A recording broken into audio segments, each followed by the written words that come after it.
आखिरी दिन है। हम लोग आज आखिरी दिन में मिल रहे हैं 2025 के। फिर कल से हम लोग 2026 वाले साल में आ जाएंगे और हमारी मुलाकात फिर 2026 में होगी। इसी के उपलक्ष्य में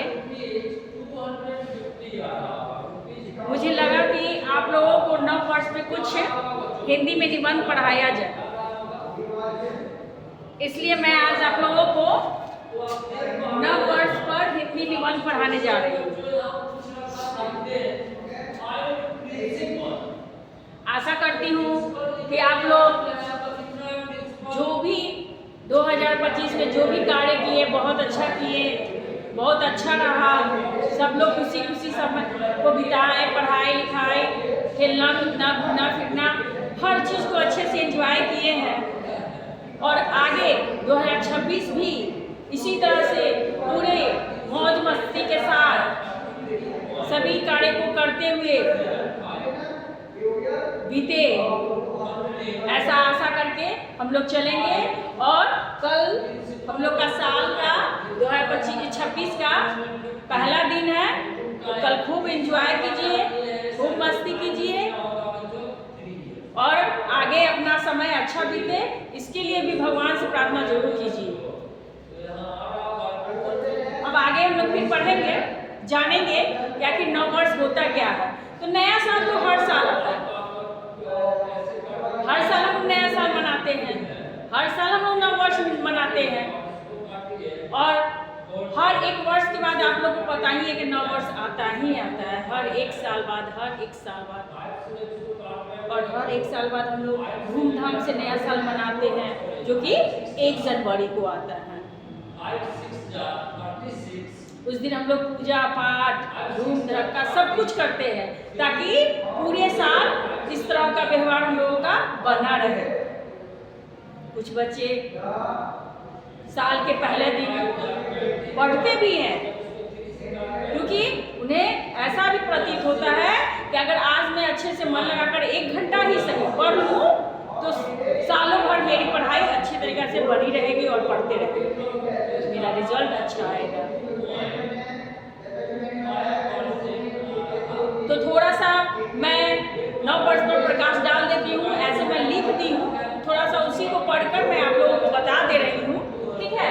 जैसे कि नव वर्ष प्रत्येक वर्ष अंग्रेजी कैलेंडर के अनुसार 1 जनवरी को मनाया जाता है। आप लोग को पता है कि हम लोग जो नव वर्ष मनाते हैं 1 जनवरी को, वो हमारा हिंदू का कैलेंडर नहीं है, वो अंग्रेजी कैलेंडर है। उसके हिसाब से हम लोग नव वर्ष 1 जनवरी को मनाते हैं, ठीक है। इस त्योहार को हम लोग 31 दिसंबर की रात 12 बजे से ही मनाना शुरू कर देते हैं। अब देखिए, नया साल हम लोग मनाते हैं, लेकिन हम लोग क्या करते हैं, जैसा कि मैं आपको पहले ही बता चुकी हूँ कि आज 2025 है और साल का सबसे अंतिम महीना है, महीना के साथ साथ दिन भी है, जो आज रात के 12 बजे तक 31 दिसंबर कहलाएगा। उसके बाद 12 बजे के बाद क्या हो जाएगा, 1 जनवरी 2026, ठीक है। तो हम लोग रात के 12 बजे के बाद से ही यह त्योहार क्या करते हैं, मनाना शुरू कर देते हैं। नया साल सभी जगह सभी लोग एक त्योहार की तरह मनाते हैं। इस दिन सभी एक दूसरे को नए साल की बधाई देते हैं, सभी खूब धूम मचाते हैं। यह त्योहार प्रत्येक धर्म के लोग मनाते हैं। अब आप लोग को पता होगा यह त्योहार सब लोग मनाता है, ये सब लोग के लिए, क्योंकि ये खुशियों का त्योहार है। त्योहार तो सभी, जितने भी त्योहार हैं लोगों के, सभी खुशियों का त्योहार है। लेकिन इस त्योहार में क्या होता है, इसमें कोई जाति कोई धर्म के लोग नहीं, ये नहीं कि हम हिंदू हैं तो हम मनाएंगे, मुसलमान नहीं मनाएंगे, सिख नहीं मनाएंगे, सिख मनाएंगे तो हिंदू नहीं मनाएंगे, मुस्लिम नहीं मनाएंगे, ऐसा कुछ नहीं। इस त्योहार को प्रत्येक धर्म के लोग मनाते, ठीक है। इसमें कोई जाति धर्म बीच में अड़ंगा नहीं लगाता है। वो सब लोग अपने अपने अनुसार पूजा पाठ करते हैं, प्रेयर करते हैं, प्रार्थना करते हैं, कोई गिरजाघर में जाकर, कोई मस्जिद में जाकर, कोई मंदिर में जाकर अपना साल पूरा अच्छा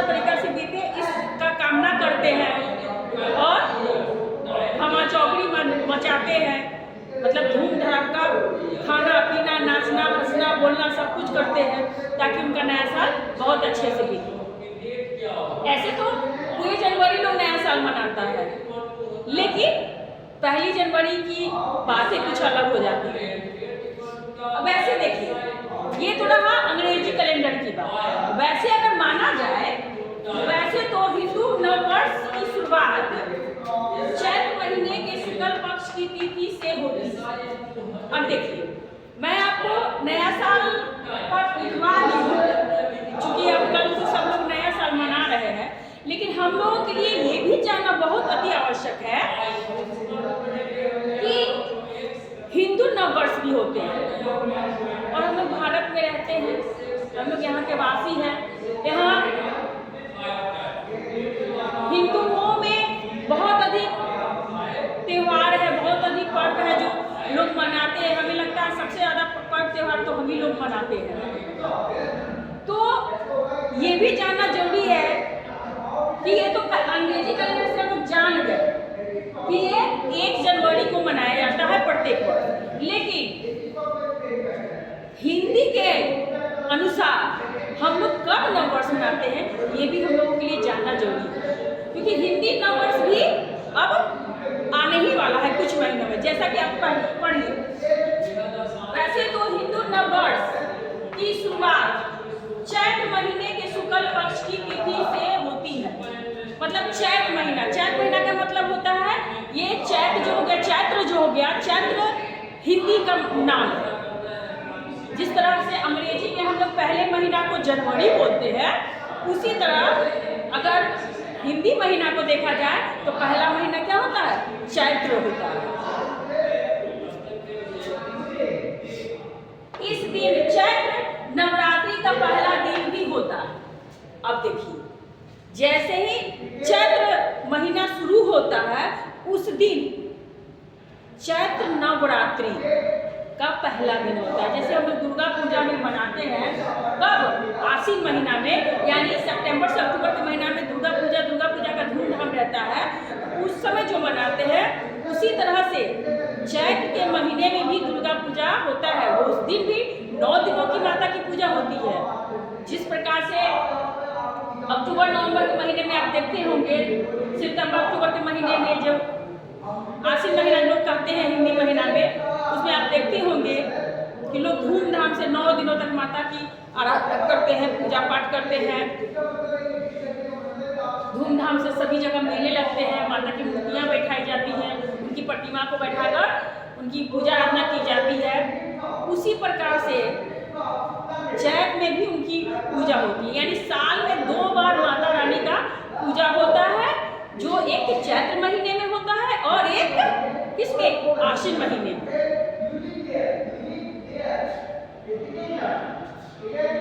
और उस आश्विन महीने में भी 9 दिनों तक उनकी पूजा आराधना की जाती है। वैसे इसके बारे में बहुत कम लोग जानते हैं, लेकिन अब तो सोशल मीडिया आ गया है, बहुत लोग जानने लगे हैं, बहुत लोग करने लगे। पहले बहुत कम लोग चैत्र महीने के में नवरात्रा करते थे, अब तो लगभग घरों में होने लगा है। जिस प्रकार से आश्विन महीने में होता है उसी प्रकार से अब चैत्र महीने में भी माता की आराधना शुरू हो चुकी है। चलिए, इस दिन को ब्रह्मा जी द्वारा सृष्टि की रचना का दिन भी कहा जाता है। अब देखिए, हिंदू के साहित्य में, हिंदू के ग्रंथों में जो लिखा हुआ है, उसमें लिखा हुआ है कि इसी दिन यानी चैत्र महीने के पहले दिन ही कौन? ब्रह्मा जी जो थे वो सृष्टि का रचना किए थे। तो उसके अनुसार तो हम लोगों का पहला नववर्ष तो वही हुआ। इसीलिए कहा गया है कि ब्रह्मा जी द्वारा सृष्टि। ब्रह्मा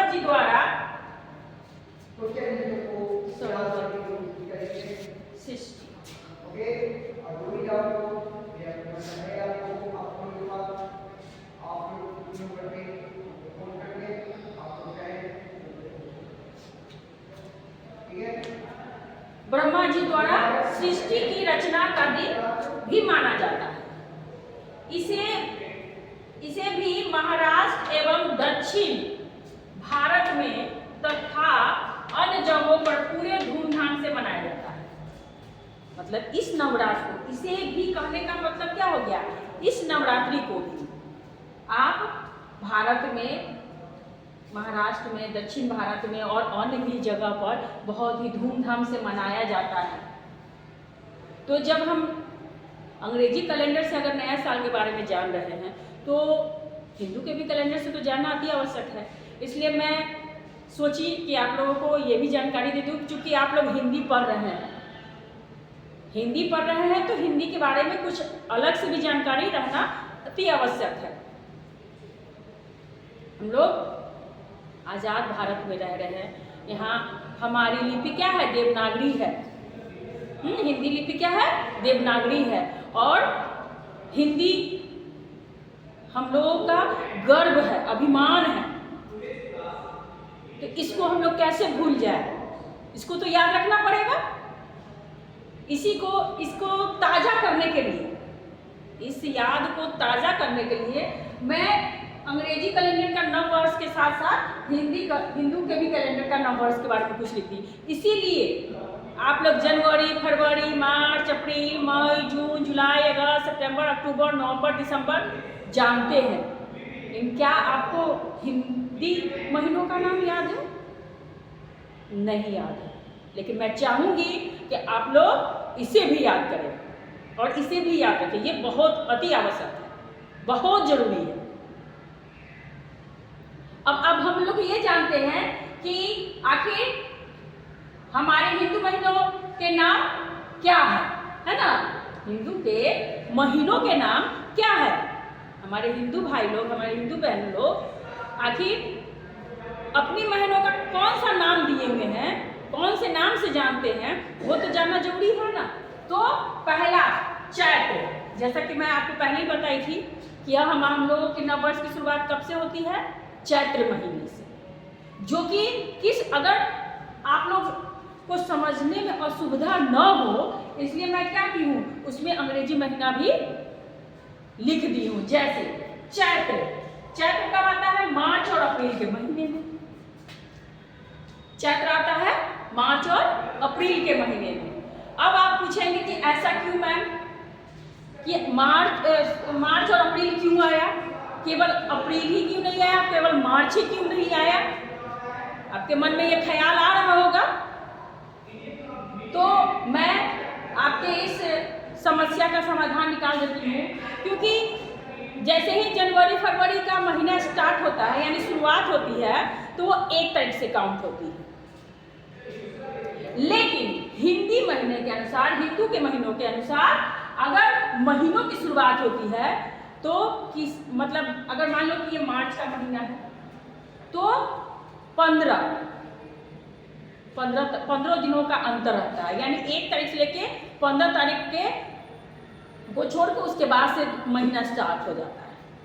यानी अगर कहा जाए एक तरह से तो अमावस्या पूर्णिमा का बात आ जाता है, और अमावस्या पूर्णिमा हर 15 दिन पर होता है। अब देखिए एक और चीज मैं लिखाई थी जो आपको बता नहीं पाई।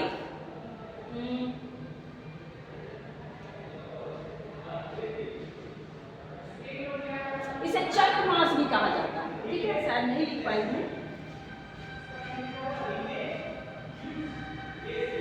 इसे चंद्र मास भी कहा जाता है, इसमें तो मैं नहीं लिख पाई हूँ, लेकिन मैं बता दे रही हूँ आप लोगों को कि इस महीने को हम लोग चंद्र मास के नाम से भी जानते हैं। क्यों जानते हैं?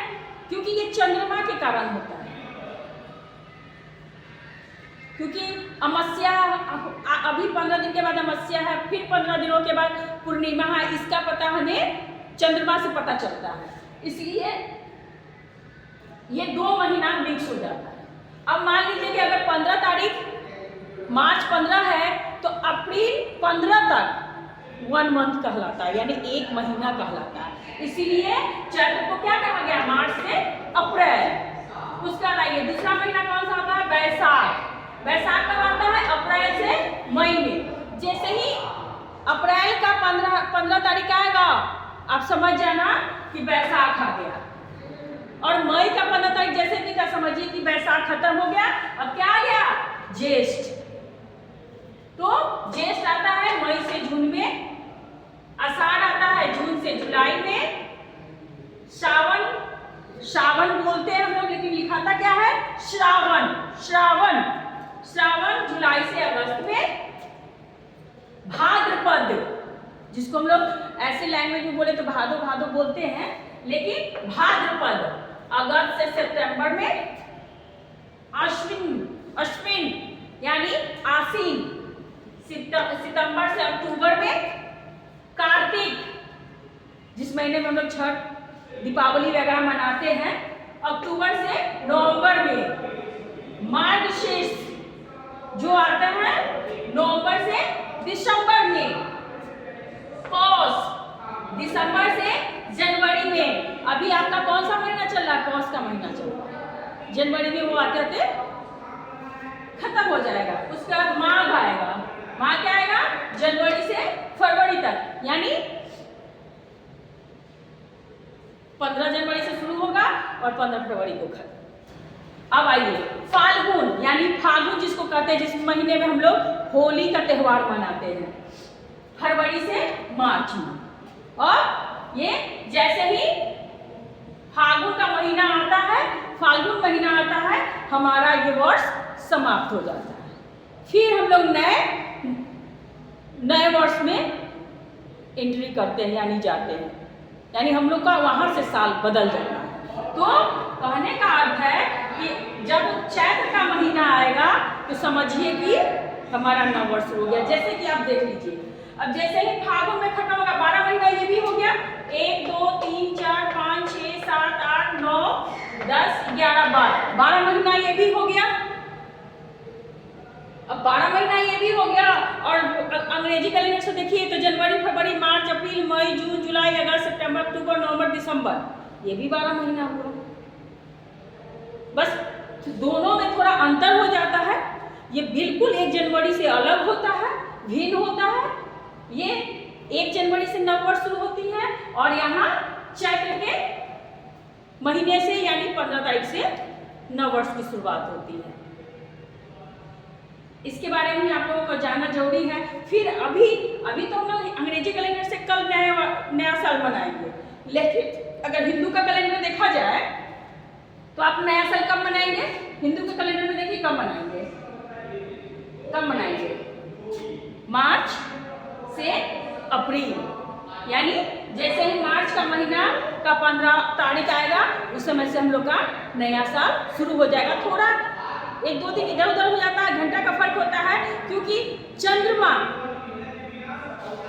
वो कब दूसरे ग्रह में एंट्री करते हैं, जाते हैं, उसके बाद चेंज होता है। जैसे ही पूर्णिमा और अमावस्या आता है वैसे ही महीना चेंज हो जाता है। वो हर 15 दिन पर वो चेंज होते रहता है, यानी बदलता रहता है। तो मैं सोच रही थी कि आप भी इसके बारे में जाने, इसलिए मैं दोनों आप लोगों को लिखवा दी हूँ, ताकि जिस प्रकार से आप 1 तारीख 1 जनवरी का इंतजार कर रहे थे, उसी तरह मैं चाहूँगी कि आप चैत्र महीने का भी, उसमें भी नया साल मनाने का जरूर इंतजार करें और जरूर मनाएं।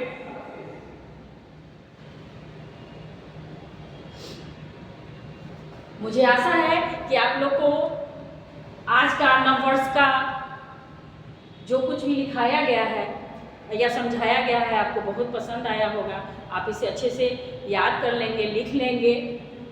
और मैं आप सभी को, आपके सभी पूरे परिवार को, सभी संबंधियों को, सभी को द्रोणा प्रेम पब्लिक स्कूल की तरफ से नव वर्ष की हार्दिक शुभकामना दे रही हूँ। आपका, आपके पूरे परिवार का, आपके जो भी चाहने वाले हैं, जो भी आपके करीबी हैं, उन सब का नव वर्ष बहुत ही अच्छा बीते, ऐसा मैं कामना करती हूँ। आप भी खुश रहें और खुशी से झूमते गाते हर कार्य को करते रहें, ऐसी मैं आशा करती हूँ और नम्र निवेदन करती हूँ कि आप लोग इस चीज़ को बनाए रखें। तो आप इसको अच्छे से नोट कर लेंगे। इसी के साथ आज का आखिरी दिन, इस साल का आखिरी दिन को भी मैं खुशी खुशी विदाई देने की कोशिश कर रही हूँ। और आगे हम लोगों का भी दिन अच्छा से बीते, इसकी शुभकामना कर रही हूँ। धन्यवाद।